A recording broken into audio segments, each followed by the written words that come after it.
벌써 한 달이 되었는데 교회들마다 이 책을 보낸 거예요. 신천지뿐만 아니라 하나님의 교회도 그렇고, 그 광주 광역시에 위치한 한 장로교회인데 이 책 제목이 뭔지 아십니까? 성도를 이단으로부터 100% 지켜주는 책이라고 이렇게 돼 있는데, 제목을 잘 듣고 분별해 보세요. 사람이 하나님이 되는 복음이 영원하고 완전한 신학이다. 사람이 하나님이 되는 것이 복음이래요. 사람은 피조물이기 때문에 창조주 하나님이 될 수 없어요. 예수님이 이 땅에 오시면 우리가 예수님과 같은 모습으로 변화될 뿐이지 우리가 예수님이 되는 거 아니에요. 그렇죠? 여기 보면 나름 근거 구절들을 제시를 했어요. 다 개역 성경이지만은 터무니없어요. 주장과 개역 성경이라도, 근거로 제시하는 개역 성경이라도 안 맞아요. 이런 거를 사람들에게 주입을 시키는 거예요. 세뇌시키는 거예요. 이 말이 안 되는 거예요, 이건. 응? 개역 개정에도 사탄이 이브를 유혹할 때 신들처럼 되리라. 우리 바른 성경에 그렇게 되어 있는데 개역 개정에는 하나님처럼 되리라. 그렇게 되어 있거든요. 사람이 하나님이 되는 복음이 영원하고 완전한 신학이다. 개똥 신학이에요. 두께가 굉장히 두꺼운데 참 안타까워요. 자, 여러분들 에베소서 6장을 열어보시고요.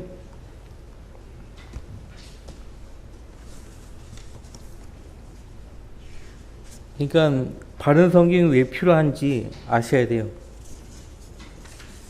바른 성경이 이런 오류로부터 지키는 거예요. 지켜주는 거예요. 자, 우리는 지난 시간에 자녀들에 대해서 부모에게 권면하는 명령들을 우리가 살펴봤죠. 복습 차원에서 한번 더 보겠습니다. 6장 2절, 자녀들아 주 안에서 너희 부모에게 순종하라. 구원받은 자녀들은 구원받은 부모에게 순종을 해야 되고요. 구원에 관계없이 부모님이 구원을 받지 않았어도 순종해야 돼요. 이건 질서예요. 창조 질서. 하나님이 정하신 질서입니다. 출애굽기 20장 12절에 너는 내 아비와 내 어미를 공경하라. 그리하면 주 너의 하나님께서 내게 준 땅 위에서 내 날들이 길 것이라. 그래도 이 동양, 그러니까 아시아죠. 특히 우리나라 극동아시아나 중앙아시아에 가면 장유 유서가 있어요. 어른이 버스에 올라타면 양보해 주는 거. 그런 것이 아직도 남아 있어요. 그것이 정상적인 거예요. 레위기서 19장에 보면 백발의 노인을 보거든 자리에서 일어서라고 말씀하고 있어요.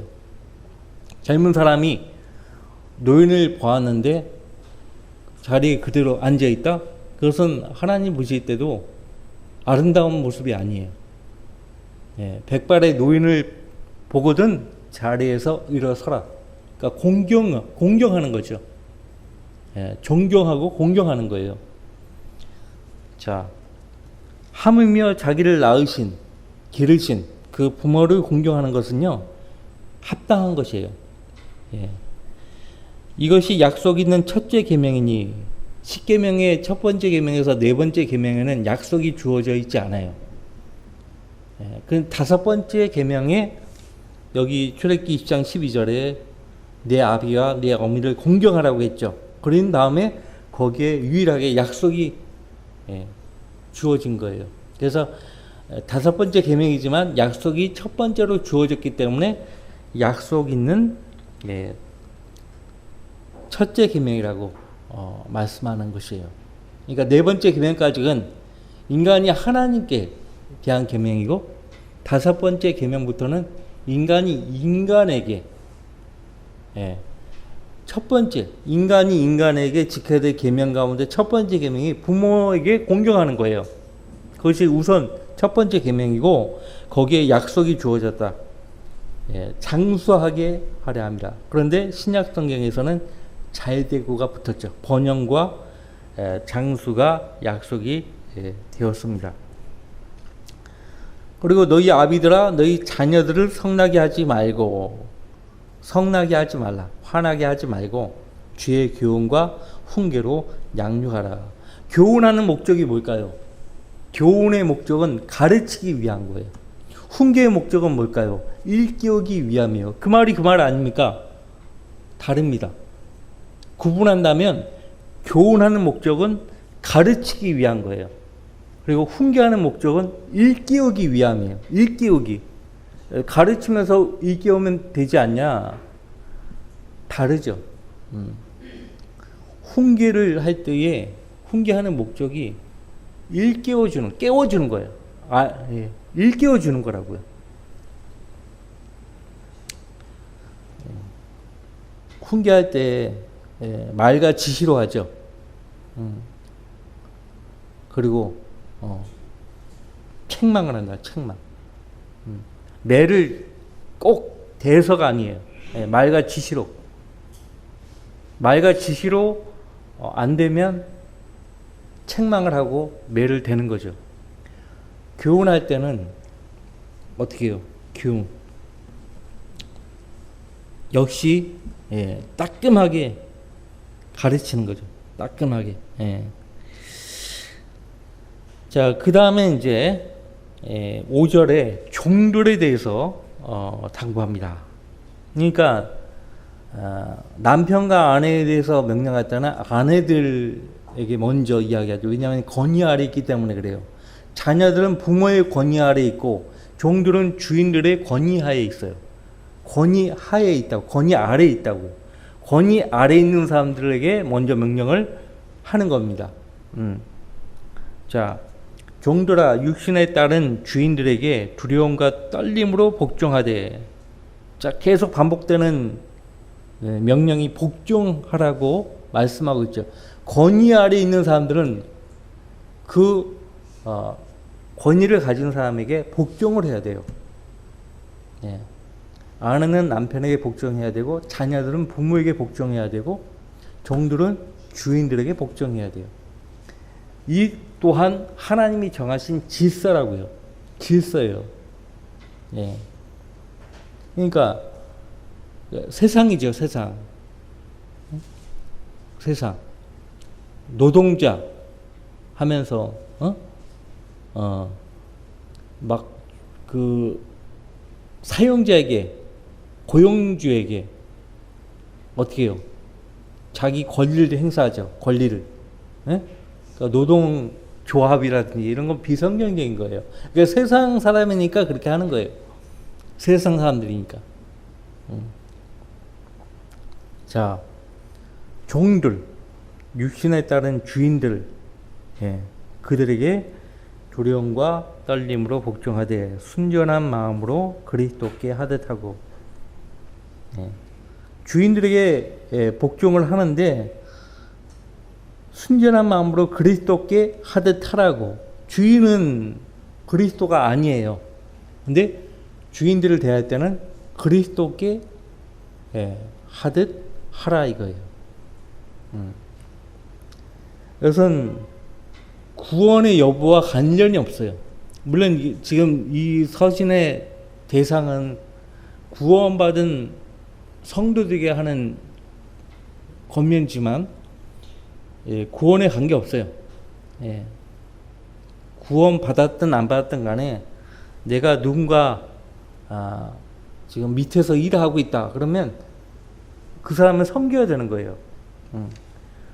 두려움과 떨림으로 복종하되 순전한 마음으로 그리스도께 하듯 하고. 순전한 마음이 뭘까요? 순전한 마음.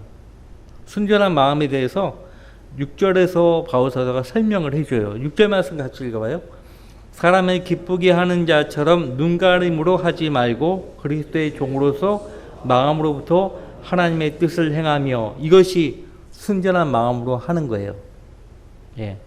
그리고 이어서 7절에 선한 뜻으로 복종하되 봉사하되 죽게 하듯 하고 사람에게 하듯 하지 말라. 예. 사람을 기쁘게 하는 자처럼 눈가림으로 하지 말고, 눈가림으로 한다 이거 눈을 가린다 이거 속인다는 거죠. 주인이 있을 때만 열심히 하고 주인이 없을 때는 자기 마음대로 하고. 예. 자, 노사 갈등이 일어나요. 그 갈등의 원인은 사업주인가 노동자인가, 항상 보면 노동자예요. 더 달라고 하는 거예요. 근데 우리나라 뭐 다는 아니에요. 근데 분위기가 그렇게 흘러가요. 제가 들은 바에 의하면요, 노는 거예요. 예. 심각해요. 공장에서 논다고 음악 틀어놓고 놀면서 일을 하는 거예요. 성경에는 착복하지 말라는 말씀을 하거든요. 디도서에. 착복한다는 말은, 내가 지금 직장 생활을 하고 있으면 직장 8시간 근무한다 그러면 그 8시간 모두가 다 4시간이 아니에요. 그 회사의 것이에요. 그러니까 착복한다는 얘기는 내 것을 내 마음대로 쓰듯이 한다는 말이거든요. 그리스도인들은 절대 남의 돈에 남의 것에 손을 대지 않습니다. 내가 당장 A4 용지가 필요한데 회사에 A4 용지를 집으로 가져가는 거예요. 나 그런 사람들 많이 봤거든요. 회사의 사무용품들을 집으로 가져가는 사람들 내가 많이 봤어요. 난 절대 그렇게 안 해요. 예. 예. 심지어는 우리 그리스도인들은 어디 공용 화장실을 가더라도 먼저 번에 이용한 사람들이 막 엉망진창으로 사용하는 경우가 많잖아요. 그러면 그걸 보고서 나는 안 가요. 치워줘. 왜냐하면 뒷사람이 내가 했다고 욕을 하거든. 그러니까 그 말을 듣고 싶지 않은 거예요. 담배 꽁초든 휴지든 거기 청소하는 사람이 있어요. 있으면은 뭐 이렇게 하는데 더럽다고 하는데 없다 그러면 내가 치운다고. 그런 말을 안 듣고 싶어요. 안 듣고 싶은 거예요. 절대 여러분들 그리스도인의 성장 8단계 보셨죠? 그리스도인이라고 하는 사람인데 하는 행동이 회사에 있는 물건들을 막 마음대로 가져가는 거예요. 그걸 보고 그리스도인이라고? 아닌 것 같은데, 저건 아닌데 실족하는 거예요. 예. 자, 그러니까 눈가림으로 하지 말라. 예. 사람을 기쁘게 하는 자처럼 눈가림으로 하지 말고. 세 사람들 막 압으로 하잖아요. 하지 말라 이거예요. 예. 그리스도의 종으로서 무엇보다 종으로 부르심 받았으면은 그리스도의 종이 된 거예요. 우리는 보이는 그 육신을 따른 그 주인보다 더 높으신 주인이 생긴 거예요. 근태 관리를 목적으로 CCTV, CC카메라 엄청 많이 있잖아요. 쿠팡 물류센터에 가면 사방이 CC카메라예요. 그래서 또 빨리빨리 못하면은 방송을 하는 거예요. 누구누구씨 빨리빨리 안 하세요? 방송을 내보내요, 그냥. 예. 쿠팡 물류센터에 그런다고. 얼마나 스트레스 받아요. 예. 하나님, 우리 그런 CC 카메라 없지만은 하나님이 다 보고 계시는 거예요. CC 카메라보다 더 무서워요. 하나님이 다 보고 계시는 거예요. 심지어는 그 사람 마음과 그 생각까지 다 보고 계시는 거예요. 자, 그래서 그리스도의 종으로서 마음으로부터 하나님의 뜻을 행하며 선한 뜻으로 봉사하되 죽게 하듯 하고 사람에게 하듯 하지 말라. 그죠? 사람을 기쁘게 하는 자처럼. 갈라디아서 1장에서 바울 사도가 내가 사람을 기쁘게 하는 사람이라면 난 그리스도의 종이 아니라고 했어요. 그리스도의 종이 아니라고 했어요. 예. 눈가림으로 하지 말라고 했어요. 예. 선한 뜻으로 봉사하되, 이제 봉사를 하는 거예요. 돈을 벌기 위한 목적이 아니에요. 이제는 그것이 아니에요. 그 이상의 목적으로 내가 일을 하는 거예요. 예. 선한 뜻으로 봉사하되 죽게 하듯 하고 사람에게 하듯 하지 말라. 이는 8절 말씀 같이 읽습니다. 이는 각 사람이 무슨 선을 행하든지 종이나 자유인을 빌문하고 주로부터 그대로 받을 줄을 아미니라. 여러분들에게 질문 하나 할게요. 미국의 노예 해방 운동이 있었죠. 영국에도 윌리엄 밀버포스라고 정치인에 의해서 노예 해방 운동이 전개가 되었는데, 그 윌리엄 윌버포스는 구원받은 분이에요. 근데 어쨌든 영국에서도 노예 해방 운동이 전개되었고, 미국에서도 링컨 대통령에 의해서 노예 해방 운동 했지 않아요. 노예 해방, 진짜 노예들을 위해서 그렇게 전쟁까지 벌이면서 해방 운동을 했느냐라고 깊이 들어가면 그게 아니에요. 그것이 아니고 돈과 연관이 있다고 그래요. 돈 때문에.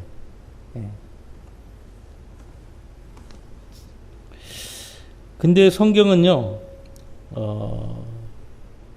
주종관계가 영원히 가는 거예요. 지금은 주인, 종 이런 거 없죠. 없어졌죠. 근데 성경에서는 종들, 주인 명확하게 말씀하십니다. 대환란 때도 종들을 거느린다고요. 대환란 때도. 종이라는 게 언제부터 시작됐어요? 그죠? 그죠? 종들의 종. 그런데 종 밑에 또 종이 있어요. 종하고 노예하고 달라요. 근데 종들의 종의 종이 노예예요. 무슨 말인지 아시겠어요? 종들의 종이 노예라고요. 슬레이브. 완전 속박되어 있는 거예요. 그 종들은 그래도 자유로워요. 어떤 종들은 신실해서요, 상속도 받는 거예요.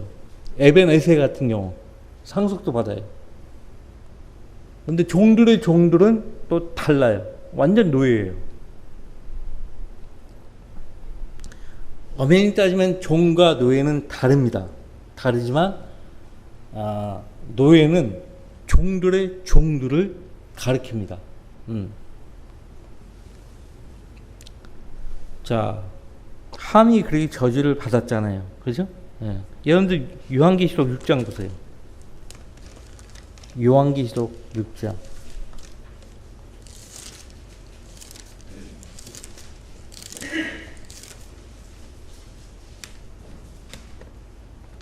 요한계시록 6장 15절에 땅의 왕들과 위대한 자들과 부자들과 대장들과 힘있는 자들과 모든 종과 모든 자유인이 각자 토굴과 산들의 바위 틈에 숨어서, 그러니까 대환란 때도 종이 있고 자유인이 있어요. 자유인은 그 종을 거느리는 사람들을 말합니다. 그러니까 로마 제국 때는 그 자유인이 로마 시민권자예요. 로마 시민권을 가진 사람은요, 이동과 통행의 자유가 있어요. 근데 종들은 이동과 통행의 자유가 없습니다. 주인이 뭘 폐를 주지 않으면 어디를 못 가요.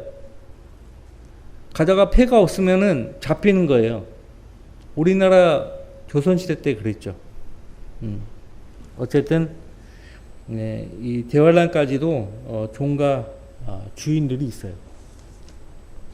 그리고 여러분들 로마 카톨릭이 큰 창녀가 멸망할 때 사람들의 혼들까지 그들이 거느리고 있었다는 것을 계시록에서 말씀하고 있거든요. 그러니까 로마 카톨릭 교도들 있죠. 그 사람들은 사실 카톨릭의 종들이나 마찬가지예요. 종들이나 마찬가지. 혼이 완전히 거기에 완전히 거기에 구속되어 있는 거예요. 매여 있는 거예요. 그래서 카톨릭 교도들은 잘 복음이 안 먹힙니다. 안 들어요. 귀를 막아버려. 왜? 어릴 때부터 세뇌를 받았기 때문에 그 세뇌가 그렇게 무섭다고.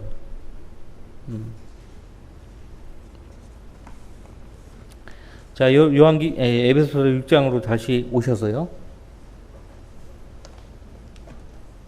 골로새서 3장 23절이죠. 하늘로부터 유업의 상을 받는다 이거예요. 주인을 잘 섬긴 자들은 하늘에서 유업의 상을 받는다. 그렇게 말씀하고 있죠. 상을 받아요. 그리스도께 선한 뜻으로 하듯 주인을 섬기면 상을 받아요. 무슨 일을 하든지 마음을 다하여 주께 하듯 하고 사람에게 하듯 하지 말라. 이는 너희가 유업의 상을 주께로부터 받을 줄 알미니 너희가 주 그리스도를 섬기고 있습니다. 그런데 그 앞에 골로새 3장 22절 말씀 보시면 종들아 육신에 따른 너희의 주인들에게 모든 일에 순종하되 사람을 기쁘게 하는 자처럼 눈가림으로 섬기지 말고 하나님을 두려워하여 순전한 마음으로 하라. 그래서 구원받은 성도가 어떤 기업체에 속하게 되면 출세를 못해요. 출세하려면 우리나라 기업체 분위기 알잖아요. 출세하려면 알랑방구 다 껴야 돼요. 싫은 것도 다 해야 되고 그래야 출세를 해요. 레골스 그 다음에 정말 모른다. 아무것도 모른다. 주어진 거 외에는 아무것도 모른다. 그런 말 듣기 시작하면 그 사람은 출세 못하는 거예요. 계속 대리 과장으로만 있다가 그냥 퇴사하는 거예요. 상관없어요. 그러니까 사람들 비율을 못 맞춘다니까요. 구원받은 사람은 사람들 비율을 못 맞춰요. 할 수가 없어요. 왜냐하면 타협을 해야 되거든. 사람들 비율을 맞추다 보면 타협을 해야 돼요. 그러니까 내가 직장 생활에서 어려운 게 그거였어요. 자꾸 타협을 유도해요. 난 그건 못합니다. 그랬더니 그러면 나오지 말라고 대놓고 그러더라고. 정이 뚝 떨어졌어요. 나한테 잘해주던 분이 그러면 내일부터 나올 필요가 없겠다고 대놓고 얘기하는 거예요. 그게 사회예요. 세상이에요. 자,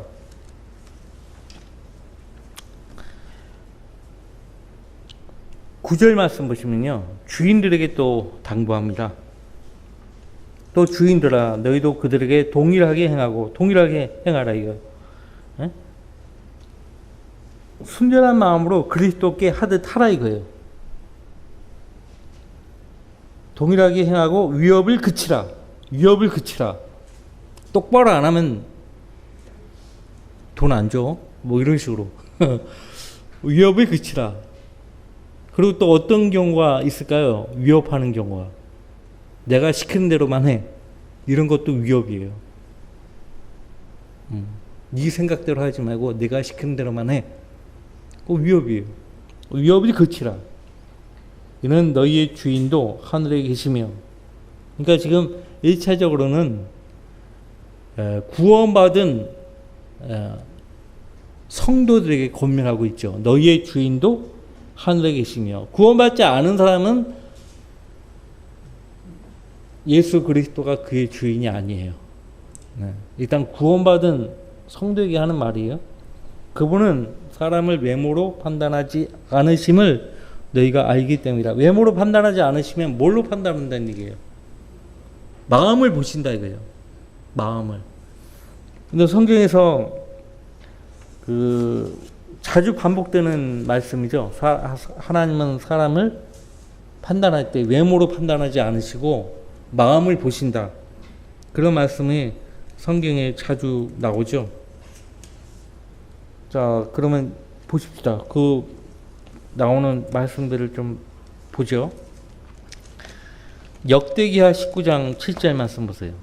역대기하 19장 7절.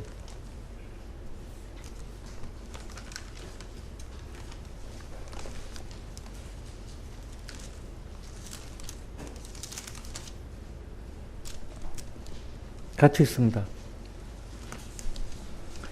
그러므로 이제 주를 두려움이 너희에게 있게 하고 조심하여 그 일을 행하라. 주 우리 하나님은 죄악도 없으시고 사람을 외모로 보지도 않으시며 선물을 받지도 않으시기 때문이라고 하더라. 선물, 어떤 경우에는 뇌물인 경우가 있죠. 뇌물을 준다. 그러면 눈을 가릴 목적으로 뇌물을 주는 거거든요. 나를 좀 잘 봐달라고. 내가 실수해도 봐달라고. 내가 실수해도 봐주시라고. 뇌물을 주는 거예요. 그 선물은 뇌물이에요. 그런 경우에는. 자, 사도행전 10장 보세요. 사도행전 10장 34절.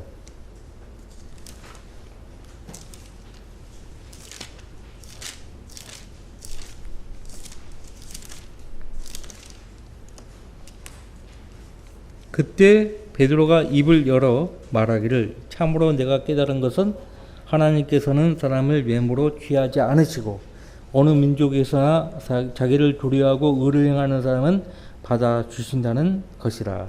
그렇죠. 그 다음에 베드로전서 1장 17절. 이게 중요한 말씀드리기 때문에 보는 거예요. 베드로전서 1장 17절.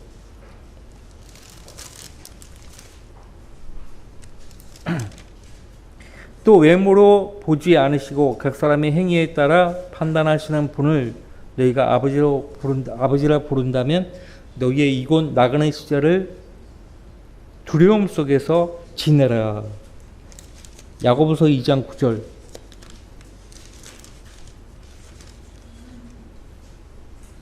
그러나 너희가 사람을 외모로 취하면 죄를 짓는 것이니 율법이 너희를 범죄자로 정죄할 것이다. 어느 때나 마찬가지예요. 사람을 외모로 취하는 것은 죄를 짓는 거예요. 하나님께 죄를 짓는 거예요. 왜? 하나님은 사람을 판단하실 때 외모로 판단하시는 분이 아닌데 우리가 감히 뭐라고 하나님도 하지 않는 그것을 사람을 판단할 때 외모로 판단합니까? 그건 죄를 짓는 거예요.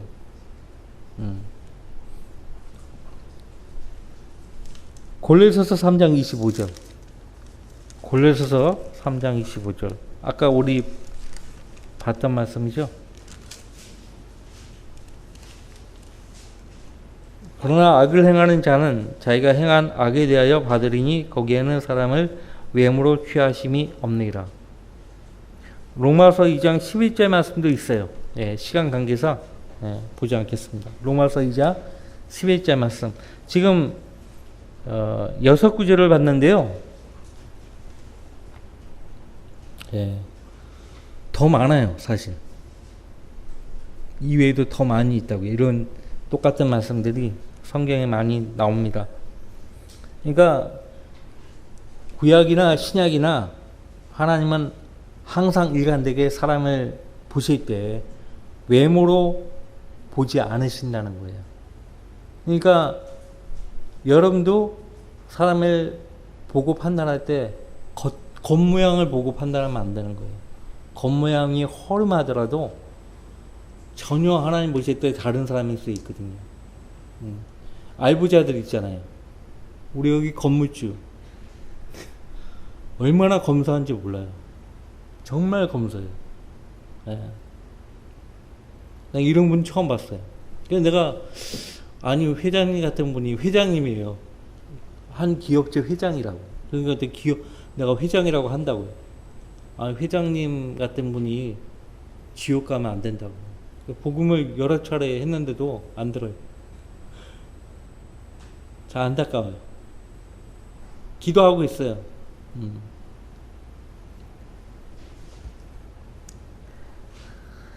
자, 그러니까 하나님이 특히 영적인 문제를 다루실 때 사람들을 판단함에 있어서 겉모양을 보고 판단하지 않으신다고.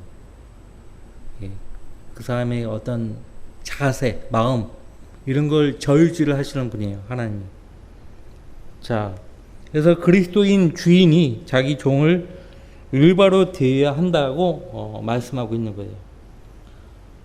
그 주인 또한 그리스도의 종이기 때문에 마음으로부터 하나님의 뜻을 행하듯 자기 종들을 그렇게 대해야 한다라고 권면하고 있는 거지. 권면하고 있는 거예요. 그러니까 이 종이 구원받은 성도라면 빌레몬서 2장 16절 말씀에서 바울 사도가 그 빌레몬 형제에게 오네시모라는 그 종이 자기가 지금 감옥에 있는데 들어온 거예요. 같은 방에 들어왔든지 그 건너편에 들어왔든지 간에 그래서 종 이상의 사랑하는 형제로 그를 받아들이라고 권면합니다. 종 이상의 사랑하는 형제로서.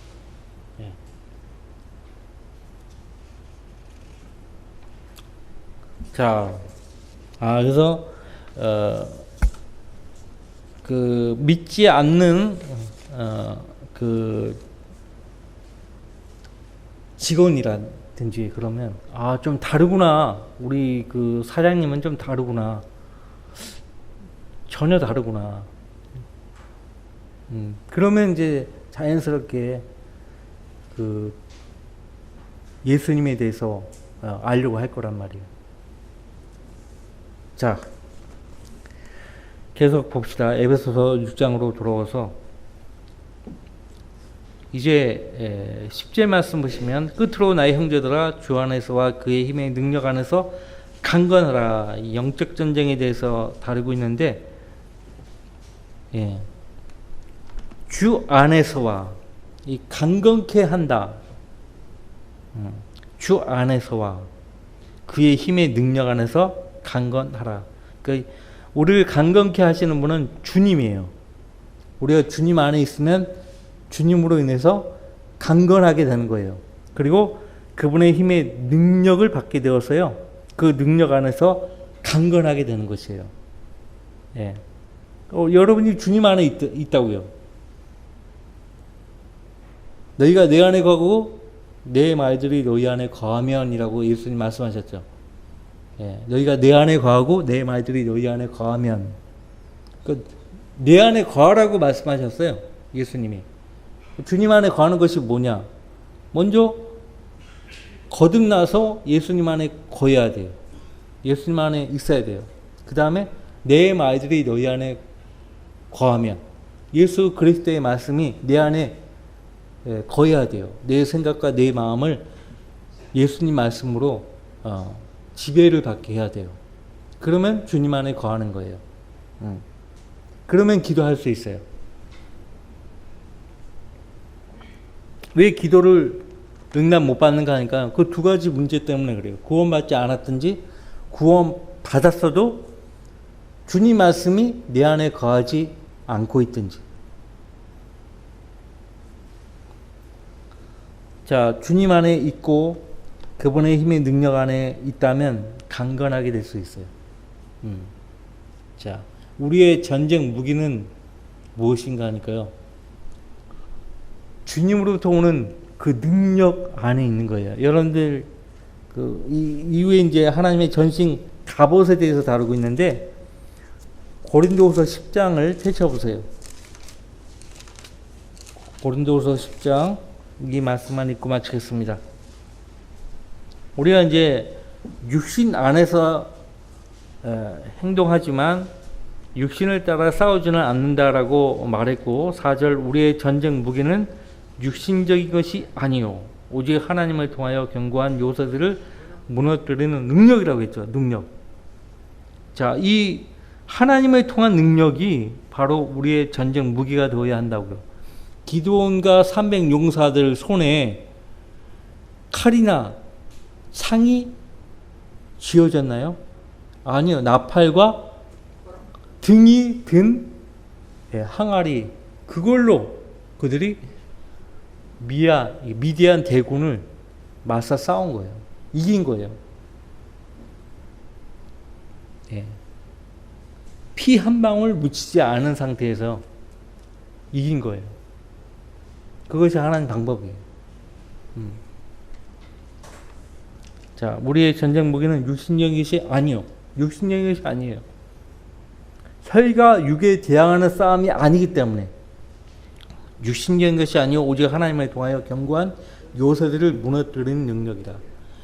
자, 이제 시간 다 됐는데 이 세상에서요 진짜 견고한 요새에 해당되는 성읍이 있습니다. 예루살렘이에요. 그래서 예루살렘에 대한 역사를 공부하면 공부할수록 신비예요. 신비 그 자체예요.